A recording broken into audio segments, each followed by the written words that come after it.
guys, how you doing? Well, hold on, forget that. Just turn your volume up, all right? Because we got to run. Check this out. I'm really happy to bring this person on my show tonight because, first of all, I was a fan of her work before I even met her, which is great. I love when I can watch somebody do their thing and be inspired by them. You've seen her on various multimedia platforms, including frequent appearances on America's most watched national cable news show. You know it, Fox News. She also was National Justice Director of Bernie 2016. She organized Flint, Michigan outreach for Senator Bernie Sanders, resulting in the big win in Michigan for Bernie. Come on now, that's what she did. All right, guys. So if you don't know her name by now, you will know it after just a few minutes. Her name is Tezlyn Figaro. Give it up for Tezlyn Figaro. Thank you. Thank you, Tim, for having me on. It's Man, always thank good you. to talk outside of Twitter. So I appreciate being on here tonight to have a real conversation with you. Absolutely, man. Thank you for accepting it. And you know what else? Thank you so much for setting up that interview with your Oh, friend Nina Turner at the People Summit.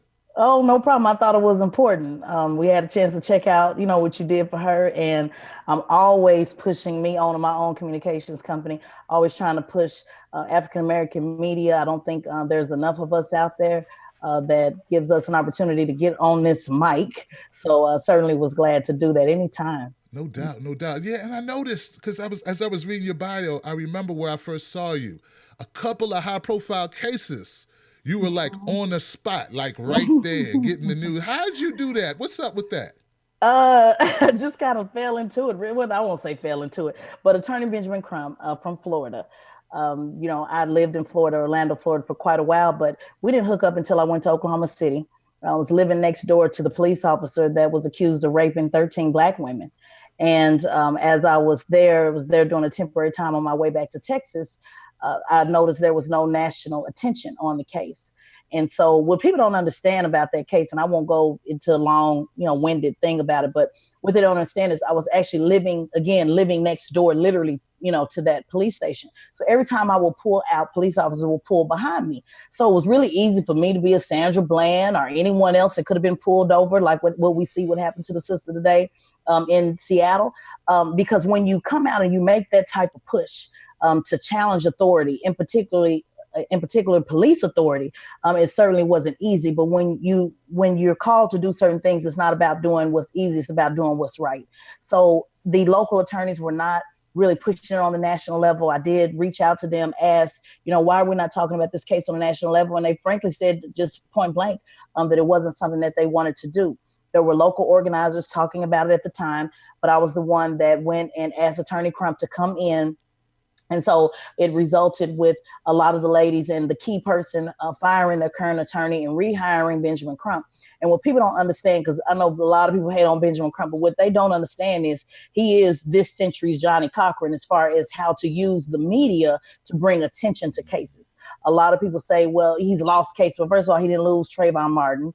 The state lost Trayvon Martin. But what he has done is bring media attention to cases you would not have otherwise heard of. So without his involvement in Trayvon Martin, you wouldn't have heard of Michael Brown. You wouldn't have seen the Sandra. People wouldn't start pulling out their cell phones as much. So he's played a big impact on that. And so to work with him on the Hoskuff case, which resulted in 263 years for that officer, and also a case in Tulsa, Monroe Berg case that we were able to elevate to the national level as well. It was just a real a real wonderful experience to see how it goes from the ground, what he experiences on the ground, also to the media, the internal conflict that you have within the local cities, from the organizers that are even upset when you're coming there to help them, from families that you're trying to help, from the attorneys who are upset with you, from the judges who are. I mean, it just gave a whole different perspective. I mean, it's worth a documentary just on that alone, like what he actually does with those cases and what I had to experience, even being from Oklahoma City and still being called an outside agitator. So those were two cases, that we worked on, and just really a hell of an experience. And it conflicts people a lot because they see me on Fox, and I do have conservative fiscal views. But at the same time, I do work with people like Attorney Benjamin Crump, who people can call an agitator. I don't support every case that he's been behind, but there have been some that I do. I support Senator Nina Turner, even though I wouldn't classify myself as a progressive. I call myself independent. Don't count on me. Don't be like in Georgia, like tonight, and say, well, we expected 50% of the black vote, because guess what? The days of expectation and expecting me to do as you tell me to do or what you expect me to do is over. It is time to go beyond talking about resist and talk about renegotiating a better contract for black folks. So to do that, I have to stay neutral in the independent side, so that way it gets confusing. One minute I'm with Senator Turner, the next minute I'm on Fox, and that's just how I like it. One minute I'm with Attorney Benjamin Crump, and the next minute, a conservative is retweeting, my commentary, Pastor Davis, with the Trump team. So that's how I like it. It keeps it fresh. But my message is consistent no matter what clients that I've worked for in crisis management. And there's a representation of myself, Tezlyn Figaro, which I'm here to talk about, my views tonight. And then there are views that I help my clients like Senator Turner or Benjamin Crump, craft their messages in order to keep, our message fluid and clear. And so it is possible to do both. And so I've had a wonderful opportunity to work with high profile clients. Wow. Wow. That's amazing, guys. Give it up for that. Yeah, give it up. Yeah. No doubt. No, but there is Black girls in communications besides on TV, Olivia Pope. That's what Senator Turner calls me, her Olivia Pope. So crisis management is what I do primarily, but I do have opportunities to commentate as well. Wow, you should get a lot of props for the Holtz Claw case. I covered that extensively on this channel, and I'm just telling you, the outpouring of the people when we start exposing just how far that ran, how many women were abused by this man. It was, people. I'm pretty sure most people don't know how much you were integral to that investigation and bringing in Crump and getting that ball kind of rolling, man. Much respect to you for that, and. Yeah, we got to get these predators off the street, sister. We definitely got to do that. So my thing is, I actually like, Tezlyn, the fact that you are independent. That you go on different platforms, that you work with clients, but then you work with, court cases or any other type of media. I think it says here like crisis management. I actually respect that you're not in any particular camp. You know what I'm saying? I mean, this just goes to show that people are people, and we can be varied in our opinions on different issues. Like, we don't have to be lock, stock, and barrel behind any party. And I preach that all the time. What do you think about that? Well, you get it from both sides. You get a lot of internal conflict as well. When you take certain positions to say, listen, I'm challenging the Democrat Party. This was something that I did before Trump or Hillary ever got on the ballot. I started Blackout 2016. Professor Eddie Gall started, I think he said, I did Blackout and he did Black. I can't remember. I don't want to misquote it, but it was with the same thing that was saying that, and he talked about it in Democracy in America, that was talking about that we must either move as independents so that we can no longer continue to be in a group of classified people. Oh, we know all Black people vote Democrat. We know all Black people, because with Martin Luther King's, his mission was to negotiate the Black vote, but now that's turned into pimping, and that goes on in the church. So a lot of being able to say that we'll galvanize around a particular issue has caused us to be left out of those issues. And so when you challenge that, in particular with my own people, you get criticized. Now, these are things that I've wrote lyrics about, raps about, poems about, talked about well before Fox ever came into the picture. The only thing that I do now with Fox is allow me a wider audience to get that message out. And what people don't understand is you don't have the opportunities to go on MSNBC and CNN to challenge it, as often. So you have to go to the organizations that will allow you to do it.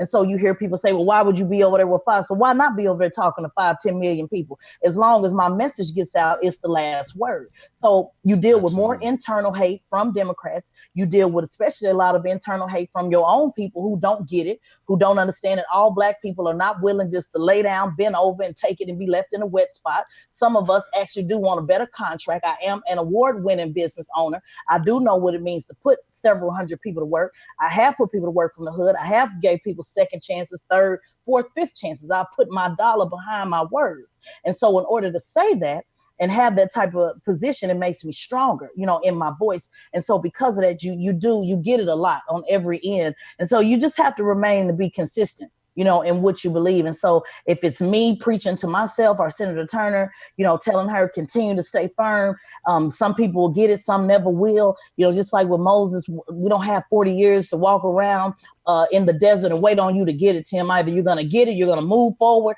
or you're going to get left behind. I'm not a big Juneteenth supporter because I don't believe in sitting up celebrating about how I was 2 years a slave and you was free. So every 2 years, we should be talking about a revolution on every Juneteenth about why is it that we were left behind for 2 years and we want to have a parade in the street about that. Let's talk about how we can have a revolution on what we need to do to remain free. And that is, to me, through the free market, through entrepreneurship, through business. And those are things that I'm criticized on. But at the end of the day, Tim, when I signed up to join the Air Force as an M60 gun, I didn't do it because it was easy. I did it because it was hard. So I like 3 the hard way.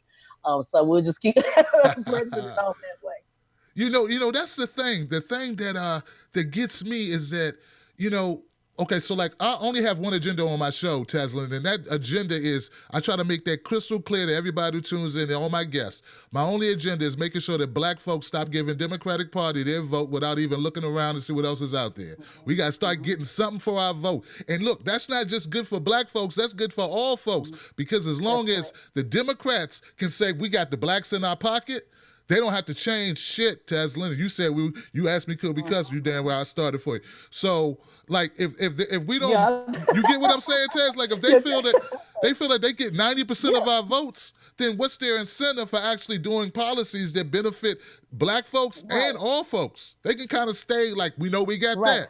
You feel where I'm coming from? Right. Well, it's like any other abusive relationship. You keep coming home every night thinking, well, girl, he'll change, even though I'm seeing what your man is about. Live in your truth and understand that at the end of the day, we have been, and not to say, and I tell people this all the time, that Democrat policies aren't better for black people. Nobody is disputing that. What I'm saying is, and that's overall, maybe not for me, because I'm a hustler, I'm gonna get mine all day long, whether you give me Medicaid, don't give me Medicaid, give me an opportunity, but for the disenfranchised. Overall, those policies do lean more in our favor. But if we continue to line up, and once again, someone coming to our town, like you see with this race, $50 million spent on this race, 20-something million dollars spent on the Georgia race with John Oshaw. Meanwhile, you have black candidates in cities like Orlando, Florida, where I worked, where black candidates don't get any support, from the Democrat Party. So it has just become a system that continues to use and abuse, show up around election time, give a few turkeys, give a few fish dinners, have a few barbecues, and continue to hear the same thing over and over and over. And Malcolm X talked about this in 1965 with Ballot or the Bullet. Nothing is new. We just don't have people speaking out on that. And so they think when I challenge that I'm automatically saying that Republicans are better. That's not what I'm saying. I'm saying that until we look at the whole picture, until we see what positions line up with us, because really, if you look at my grandmother, she lines up on conservative values. I tell her it all the time. You don't believe in abortion. You don't believe in LGBT rights. You don't believe, she don't even believe in shacking, what they used to, what they call back in the day. Laying up. Right, laying up. All of your views line up with conservative principles. So if that's what you are, then be who you are. Don't feel that because your minister tells you to do one thing that you should just do it. So I'm just against establishment politics. I'm against pastors pimping the pulpit. That was, Tim, a hell of a thing to see working on the national level. I'm against people just assuming we just gonna continue to bend up. I'm not no fan of no politician. I respect leadership, but I'm not their fan. We have become to make our politicians entertainers and people that we worship, opposed to people that we challenge. And so that's the big difference. And so as long as we keep speaking out on these things, I'm no different than Tupac. Are no different than what hip hop is talking about. The system is not what it should be. And Republicans, I'm wide open to sit down and have a conversation with you. But I don't go to parties that I'm not invited. I never have. So until you invite me in and give me something that I can look at, which small business tends to lean, on a lot of my things that are important. But until we talk about those issues that are important to me, I won't be going over there either. So how about I just stay in the middle and just know that I'm a date every night. Whatever man I want to pick, I can pick. Whatever tall, short, light skin, dark skin, whatever. Keep me out there and keep me on the date line. And that way you'll constantly keep courting me. And that's the difference between courting, dating, and marriage. We have got to at some point stop marrying down and doing whatever they tell us, because guess what? Democrats steal too. Guess what? Democrats are racist too. Guess what? Democrats don't hire black folks too. Democrats don't give us the opportunity that they should too. We can see the numbers and see that. So we can no longer just be satisfied with one or two people, who have an opportunity, until the doors are all the way open, especially when it comes to black media getting on this mic. I was supposed to be on Fox in the morning. I'm not able to make it, but I definitely want to make your show, because it's really, really important that we give black people an opportunity, to have our communication, our voices out there, because it's pretty much non-existent. Wow, Sister Bull, look, I want to thank you so much for putting me before Fox News. That's a big, that's a big up to you. And look, my thing is, I tell people, look, man, it's not that I got a vendetta against the Democratic Party. It's just that I want people to make choices with their eyes open, sort of like what you're expressing. Don't follow a party, follow a person and what they stand for, and look at their track record and make sure it lines up with what's coming out of their mouth. And we're not doing that. And not only are we not doing that, Tezlyn, we're not holding people accountable when they do screw up. When they do go the wrong way. We don't even want to hold them accountable. We're making a lot of excuses for people. So, I'm out of the excuse-making game for anybody, not just for Republicans. Like, I'm doing the same thing on this side. I'd like to know, I think I know the answer, but I got to do it. What do you think about the Russia talk? What do you feel? Well, I shout out to my Senator Nina Turner, the only one who didn't fold and stayed consistent. Shout out to her if she's watching. She made a comment and told everyone that it's not just about Russia. And people took that one line and ran with it.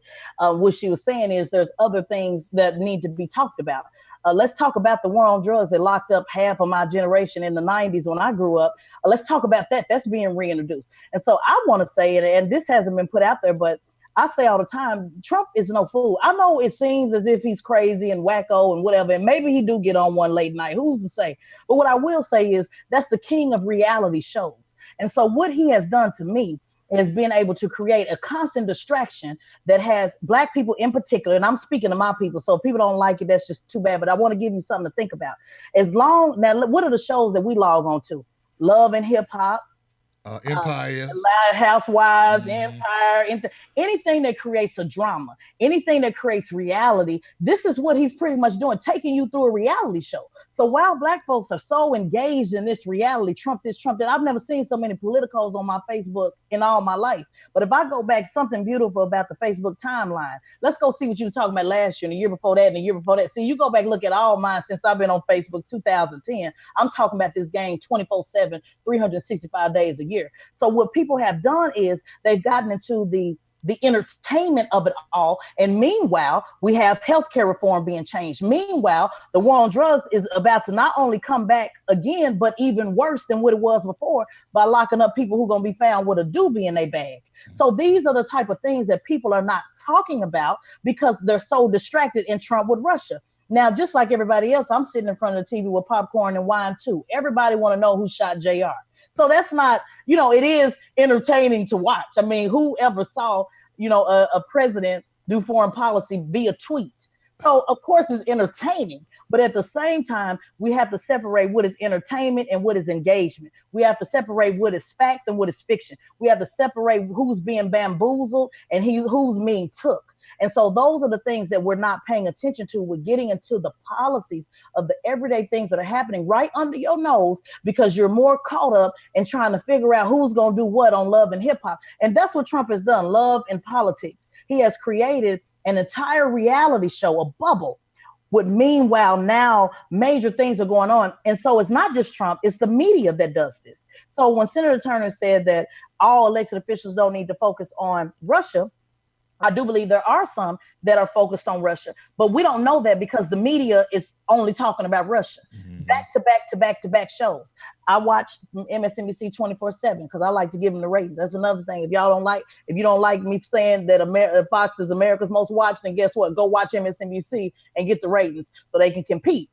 That's another thing. But the point is, it's been back to back to back, whether you go with Chris Maddow, Rachel Maddow all day long, Hallie Jake all day long, Russia, Russia, Russia, Russia. So it creates the idea that is all we're focused on because they're so zoomed in on catching Trump. And if we did have a president that obstructed justice, yes, that needs to be brought to people's attention.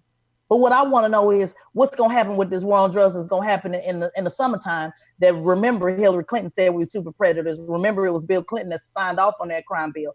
Who are going to talk about those issues? And so I respect Senator Turner a lot on that, with bringing it to the forefront and taking the hit. She takes the hit from Democrats and Republicans for simply speaking on what's right. She has people that love her. We saw that with the People's Summit, but it still just shows you how complex this is when you do speak truth to power. A lot of people want truth to power when it's convenient and when it feels good, not necessarily when it's truly truth to power. You know what? I got something. I'd like to know what you think about it because, I do identify as a progressive because a lot of my, thoughts about policies seem to be progressive. I want to protect the environment.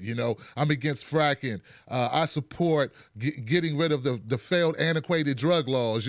These are, progressive tenets. There's a lot of, how can I say it? I'll just say it. My thing with the left or progressives, and I've been trying to call them out. I mean, but I mean well. I can't get black folks, the average black folk that live, because I'm from D.C., I live in Maryland now, still only 25 minutes away. I grew up in this area, okay?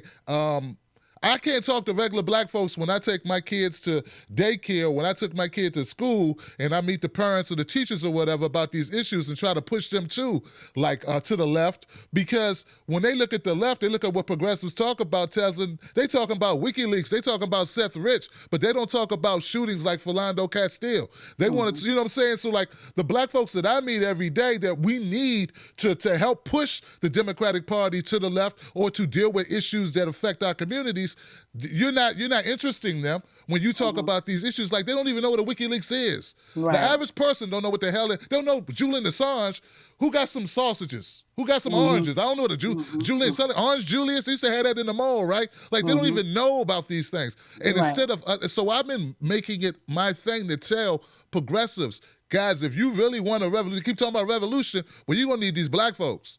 These black folks will vote. They will go out. But they know that. This is no breaking news, Tim. They know this. We've done it in time and time. Bernie Sanders won my first campaign. They know this. Elected officials tell them this. They've been told this time and time again. Every now and then, Donna Brazile, a few years ago, when she challenged them in Politico and said you need to hire black consultants, it's no confusion with this. This is not a breaking news memo.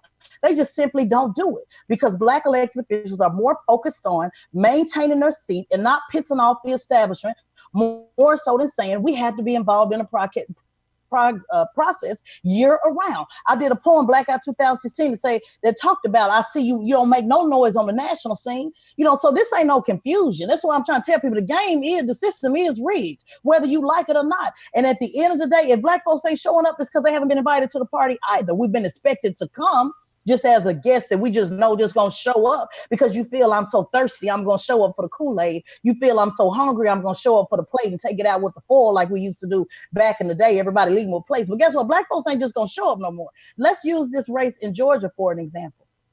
If they win tonight, they will, even though they didn't pay attention to what happened in Fulton County, which is where the black vote is, they'll just pass it on. As long as we won, it's all good. They won't drill down and say, why is it that we still did not do well in the areas of black constituents? So as long as Representative Lewis, who I just saw a moment ago, because I'm looking in my peripheral, dancing on the stage, shucking and jiving and dancing, then all is well. And I respect Representative Lewis, but he can be challenged just like everybody else, whether he walked in Martin Luther King or not. The point is, until we start making them show the dollar. See, that's where the economic side comes on. That's the fiscal side of me. I'm going to know about the paper.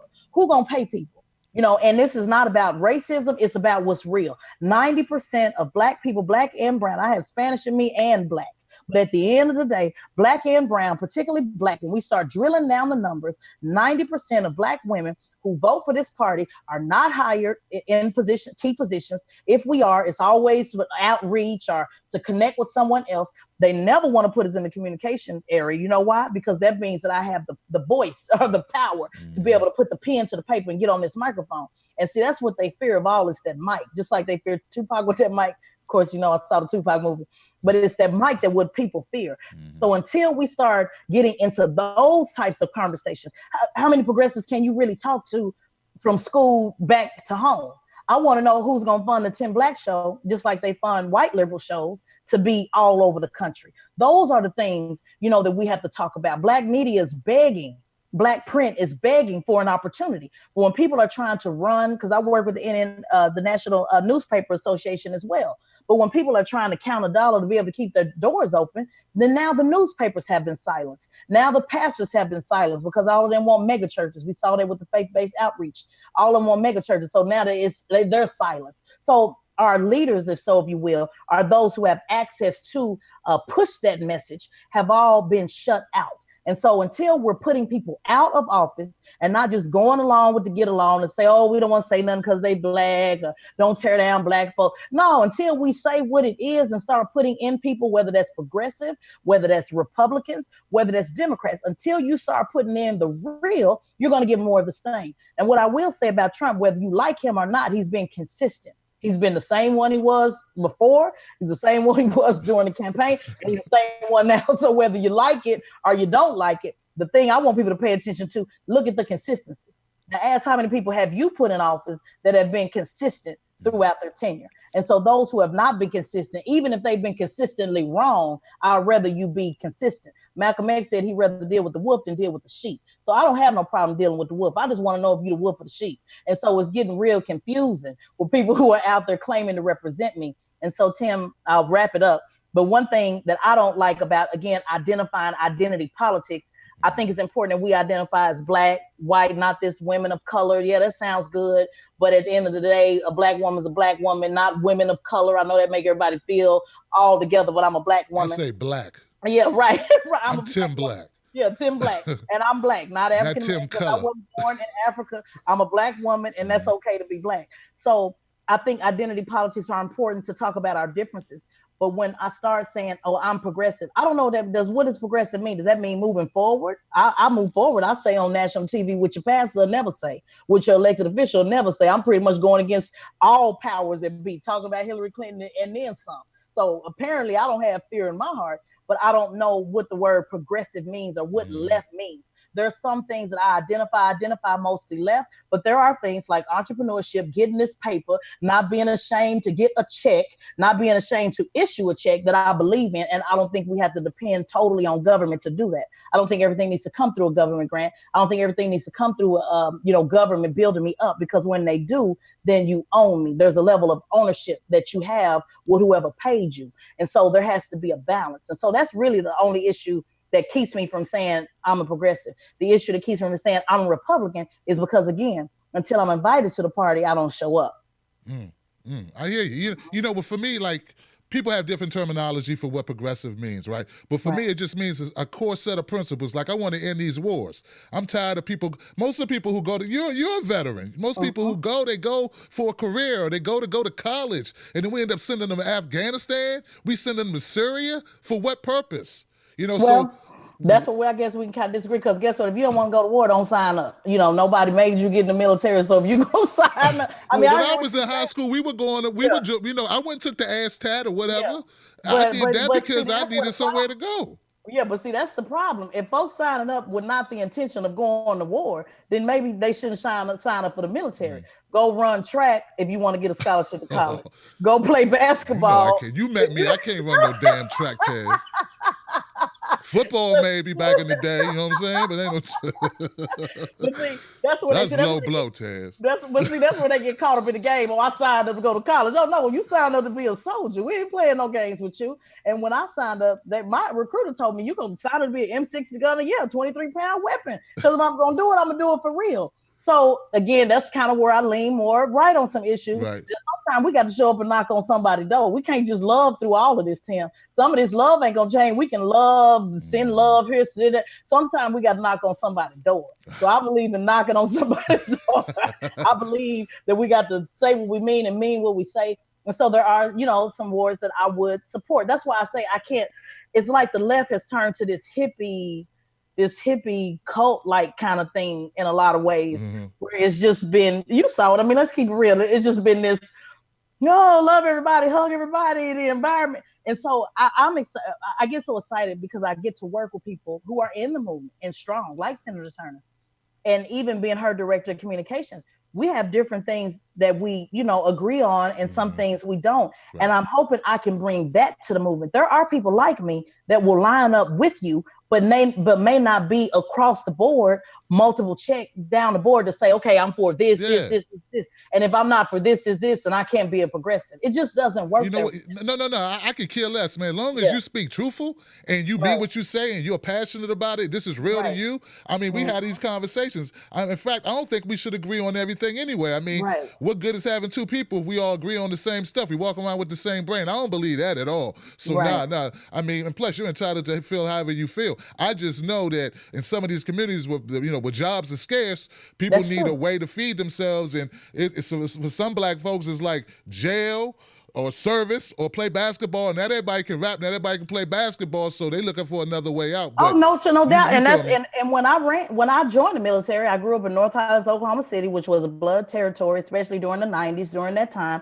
that was the only option. The only option was Oklahoma City has an Air Force base. And so the only option was, and I'm just keeping it real, date the hustlers, which that's fine. I dated the hustlers, but it's either become a hustler myself, sell dope. That's the reality. That was what was going on around me, or have a baby young. I didn't, but most of my friends did. The majority of my friends did, or go to jail, or go work. Maybe you can get a job at Mecklenburg and Duncan, the only little factory, that we had at the time, or maybe Firestone will put you on. So that was my only option. I got tired, but even in the military, I was reserves. I was working full time at the bank. I was working at Walmart. I had 0 children, and I still couldn't pay my bills. So that's when I moved to Texas. And so Texas, again, Republican state, but has created more jobs than all other states combined since 2008.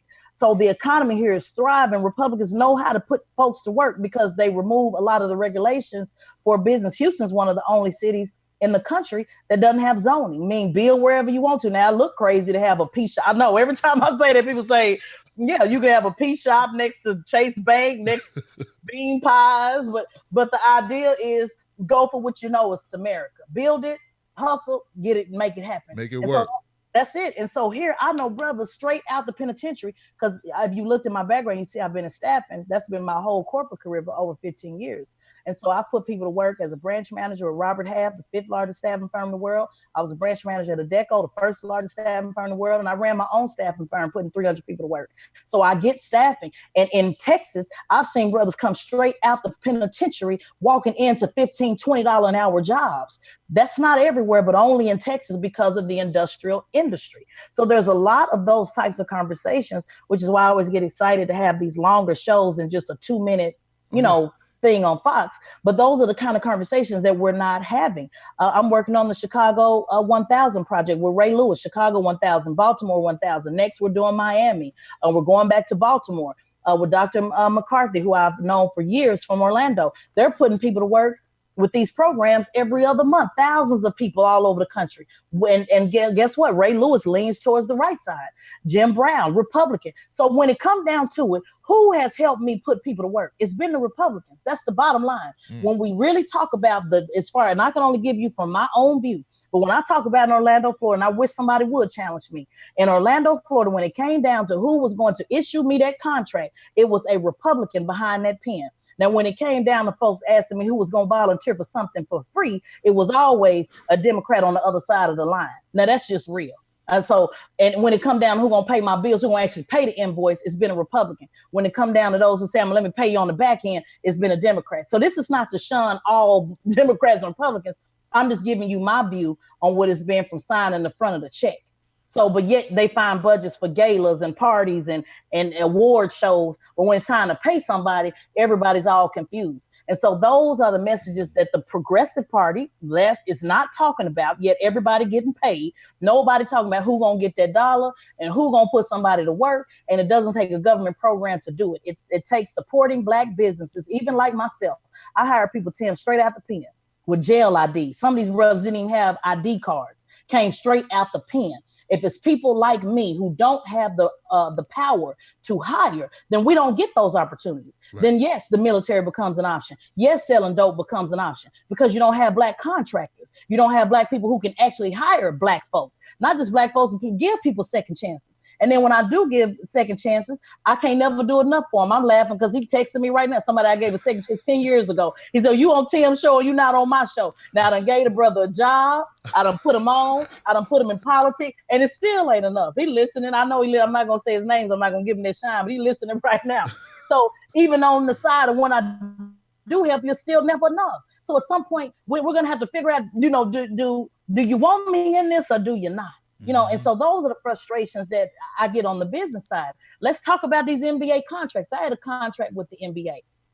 I was the only contract in the country that went against the NBA in 2011 with the NBA lockout and said, if Kobe Bryant is going to sit up here and negotiate millions, what about my people? Now, this is stuff you can go Google for a fact. What about they're not getting paid? Aaron Clark just got out of the penitentiary, did 10 years. I was his only employer. I had probation officers that want to know if these brothers are going to get to work. I had sisters who were in housing programs that needed to be able to show they could work. But meanwhile, Kobe Bryant is sitting up negotiating millions and my people on the bench. But see, it took me to step out and say that, Tim, as a single mother in Orlando with no family, me and my infant child put my contract on the line for that. Now, this is not something I heard. We can go Google it and see that I did that.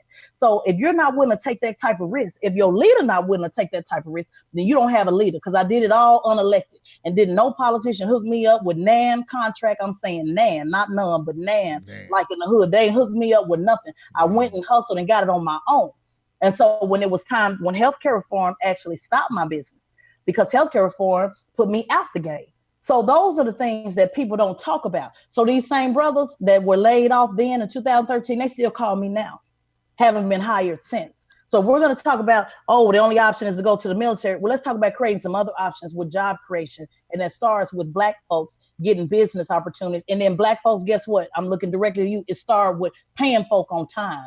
None of my checks bounced. It started with being about business. We have got to be able to pay each other for our services and pay it on time. The back end days is over. So there's a lot, that goes into that conversation. And that's why until the left really starts talking about that paper, I got to kind of remain in the center. No, I get that all the way. You know what I'm saying? And you're right. You got to talk about the paper. And that's what I'm saying. They're talking about other issues that are not hitting the pocketbook of the people. And people wonder what happened, why people voted for Trump. Like, some of the people that voted for Trump voted for Obama. But their pocket got light. And they're like, what we going to do? Well, we can't do what she talking about, doing the same thing Obama did. We don't want no more of that. It's not like they had 10 choices. They only had a couple choices.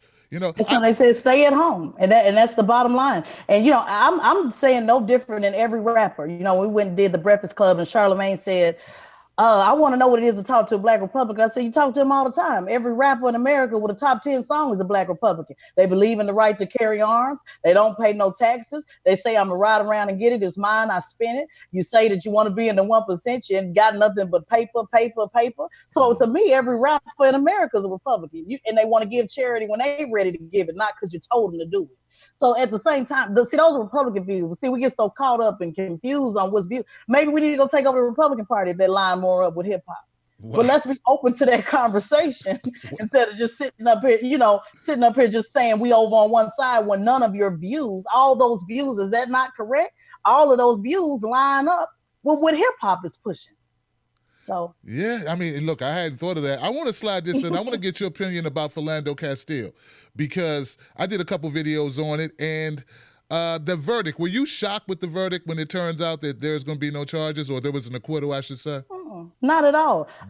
Working with Attorney Crump, no, I'm not shocked at all. I mean, it's nothing new. Again, and people got to understand, it comes down to changing the laws. It's not even a matter of, and this is where we get confused too. Oh, if it's a black judge or if it's this or that, it's going to make a difference. That don't have anything to do with nothing. The judge has to apply the law in which was created. So until we start talking about changing laws, until we start talking about what is stand your ground, just using it as an example, what does that mean? And still, instead of having legislators who are willing to take that risk to change the laws, it's going to be more of the same. And then at the same time, we're still humans. When you put 12 people in a box, you can ask them all day long if they're going to be biased. And the answer is going to always be no on most occasions. But there is bias. We all have bias. We have bias right now like never before. And so that's where that love, let's love and love and love. No, come on. This is not the 70s and everybody just loving and smoking weed, Tim. At the end of the day, some folks mad and angry. Yeah. And so I don't think that there will be, well, let's have more diversity program. Like all of a sudden, when I send a police officer to a training program, that all of a sudden you won't be racist. No, if you're racist, you're racist. What I'm saying is let's have respect for each other. Right. Once you get caught, you're going to the pen. Let's say that. That's all I'm looking for. Say that. That's all I'm saying. All this, you're going to like me and I'm going to like you. Guess what? It's black folks and they're going to never like white folks. It's white folks and they're going to never like black folks. That's just how it is. But let's get to a place of understanding that if I catch you on tape shooting Walter Scott in the back while he's running, then let's go ahead and let's do something about it. But then Walter Scott, Mom, I'm gonna need you to not go to the cameras and say that it's just gonna wait on a ram in the bush and the Lord gonna fix it all. Because there's also something in the Bible called the Book of Judges. And I believe in Deborah that came through and told General Barak, not made up, but General Barak, she told General Barak, you either gonna deliver my people out of poverty or the Lord is gonna deliver them through the hands of a woman. So see, I didn't make that up. That's what the Old Testament said in the Book of Judges. So everybody not just gonna lay down in the New Testament. Some folk believe in the eye for an eye and a tooth. Yeah, I got to admit something, Tezlyn. I had I know the Manual Church, the killing that happened there. I had a member who was a daughter to, I think the Reverend, if I'm not mistaken. They wanted to come on the show, but they were talking exactly like you just said, and I had to make a judgment call, man, and I could not bring her on the show because I knew I could not sit through her giving a pass to Dylan Roof. I just couldn't do it, and I knew that's what she wanted to do because I remember the press conference. I was like, I feel bad because the sister, but I can't do it, Taz. I can't have her sit up here in front of all these people, and the majority of my audience is white folks. I can't get that out. I ain't gonna put that out there where it's okay. And actually, Taz, my audience would have been the first ones to be like bullshit, because you know I got people all over the country and outside the country watch this show, and they don't go for that, turn the other cheek crap. And it's funny that you brought that up because I worked with a client, Senator Anastasia Pittman in Oklahoma, that did just that. And this just brings up another important why I talk about me being in PR and crisis management and communications. A lot of times they're not led the right way. Senator Anastasia Pittman was the senator. You remember when Levi Pettit said he was going to hang black folks from the tree? Mm-hmm. I do remember. You remember when it in the OU, out at OU, and she was the senator that came out and held his hand with all the pastors around. That's my client. Well, I started working with her when that case started to tell her that, Senator Pittman, everybody ain't gonna be with that. Oklahoma City might be with that. You know, they know the pastor of Fairview Baptist Church and Mount Olive, but on the national level, that's not the kind of message you want to send.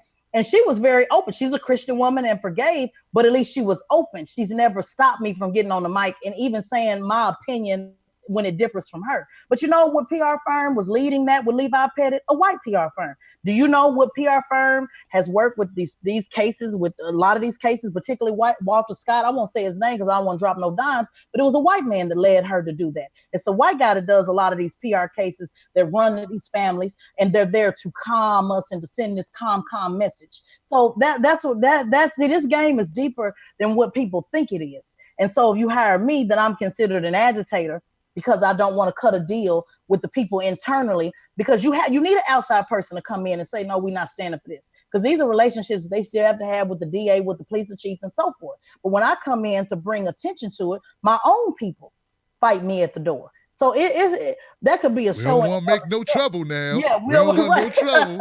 Yeah, I know you're talking about. Exactly. So, and people say, well, it's just going to be a matter of time. What matter of time for what? They did worse with Rodney King. We watching folks get shot down. And again, I'm not promoting violence. What I'm saying is, I'm answering your question. I'm not shocked by it at all. The system going to continue to do whatever it want to do until something changes. Now, whatever that something is subjective, up to the person that's listening to the message. But I know that I'm not shocked by it. It's old news. It's stale news. What's the difference? No difference at all. It's no difference at all. Look, this has been a great sit down, great conversation. I know we scheduled for like about an hour. It's about there. Tezlyn, tell people where to go to find out more about you. I know they're like, wow, where's this woman been? How can I get more Tezlyn? Tell them where to go, Tez. Okay, well they can go. They like they see my name, Tezlyn, Tezlyn, Figaro, Figaro. I'm not the only Tezlyn in the world. I think it's about 10 of us, but I'm the only Tezlyn Figaro. So all you have to do is Google it. I'm on Twitter at Tezlyn Figaro. That's the best place to really catch me. I usually respond to almost everybody, or at least click like to let you know I'm listening. And then of course my website TezlynFigaro.com to send me a private message. Fantastic, Tezlyn. Look, I want to say thank you once again for making time for us, coming on this show and just keeping it real and dropping it like it's hot. I really Thank you. appreciate it, sis. And I if didn't get you, a chance to speak French, so we'll have to do it next time. Yeah. yeah, yeah, I'm the one. You said, could we? And I say, yeah, we Yeah. can curse. And I'm the only one cursing. It Yeah. ain't right. So I need to spin it. Damn it! I need to Yeah. spin my say what I can. But I tell You you, brought out the best of me, so that's a good thing. no doubt. Look, we gonna talk about. Look, if you ever need my help on anything and you need a message out there, Oh, for anyway, sure. my platform can help you because yeah. I feel you, and you made some very good points. In fact, a lot of my viewers, you hear what she said about crisis management. Think about Seth Rich. Now, I know I said I ain't going to talk all day about Seth Rich, but think about the crisis manager that went down to the Seth Rich family, told y'all to stop looking for the killer, stop So talking did. about it. Think about that. Hmm. Tesla just gave some inside information about how shit Oh, goes it's down. real. I could do a whole documentary on that. Yeah, a whole documentary on that. It's deep. All right, It's guys. deep. All right, guys. Hmm. Follow Tezlyn Figaro on Twitter. She's on Facebook. She's on her website. Do that for me. And don't forget to tune in. Remember, tomorrow's going to be Jamal Thomas, but then on Thursday, I got Michael Wood, former Baltimore officer who went down to Standing Rock, did his thing. He's coming on to talk about civilian-led policing. We need to do something about this damn policing, y'all. I love y'all. I got your back. Stand up, stand tall, stand strong. I see you on the next one. Hey, thank you. You got it, sis. Tim Black. And we are.